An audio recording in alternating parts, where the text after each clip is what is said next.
Joining us in the studio is the Sustainability Coordinator, Zoe Zeerip. And what a great Hollywood name you have, Zoe. Welcome to the studio here this morning. Yeah, thank you for having me. I'm excited to be here. A new position for you. Yes, brand new for the mountain. We've had a half-time position in the past, but this is the first full-time sustainability position. Well, very exciting stuff. Yeah. First off, let's talk about widen out the scope here. What's the goal, the big goal, the main goal? We have a lot of goals, but the biggest goal is to be net carbon zero by 2030. So that means any emissions associated with the resort are offset or eliminated by 2030. There's a lot of ways to get there, so lots of projects to come down the pipeline. It seems like quite a big bite. How do you start? Ooh, that's a big question, right? How do you start? Well, there's a lot of little things you can do. So you can get an energy audit, and you can build connections with different departments, and you can look for those individual small projects, but also those big projects. So you do a lot of assessment to start. You know, where are hot spots and what can we tackle?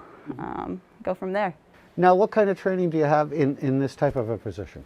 I have a master's in corporate sustainability. This is a pretty new field in general, 5 to 10 years I would say. So that was the path I took. I have an undergraduate degree in environmental studies as well. Fantastic. So this is just perfect for you. Yeah, it's exactly what I wanted to do. I grew up on a teeny resort in Michigan with tow ropes, so it's fun to be able to stay in the industry and help the industry along to make sure that all the resorts stay alive and are sustainable through the future too. Right, and a rope tow. You have experience in a rope tow. Oh, boy, yeah, you have got some background. Now let's talk about this program. Now, as I understand, the program was somewhat started before, but not quite kicked in like it is now. Exactly, yeah. We had some really great initiatives with volunteers. The composting that we do here at the resort was started by a volunteer, and many other initiatives like having ceramic prior to COVID at the base lodge was started by the managers there.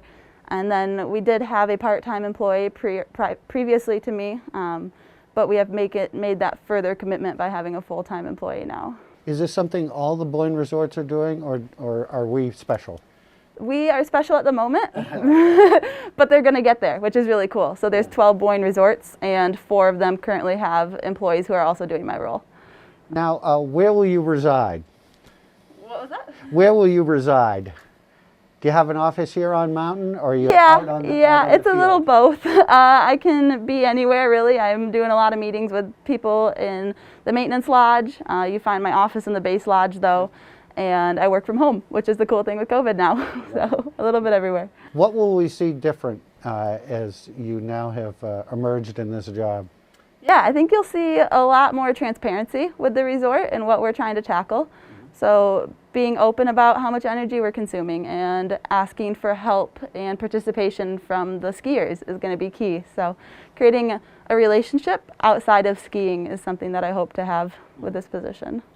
Now, I know you first arrived, but is there anything that surprises you about this resort compared to some of the other resorts?